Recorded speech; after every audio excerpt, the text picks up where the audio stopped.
Good day, everyone. Today, I will just be covering how to replace your RAM or update your RAM, whatever you need to do with RAM. Okay, so basically, have a basic motherboard here. For whatever computer or PC you have at home. When you open the computer or PC, you should see the motherboard, and it should look something like this. They all are a little different, but for the most part, they have, common components. So let's get started with the RAM. First, you would need to acquire your RAM chips. They will look something like this. Whatever brand or, whatever you need, right? Now I have a Samsung 2 GB RAM.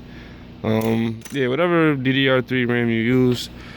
But basically, you'll get your RAM product. You'll open the motherboard. Make sure your hands are clean. And you want to locate what looks like this right here. What I always look for are these little tabs on the end. They help you, find the RAM slots. So once you have the RAM and located the slot, all you need to do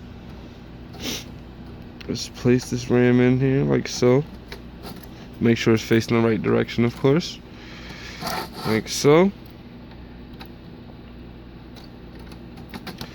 And then you'll just lock them into place with these tabs right there. And there you have it.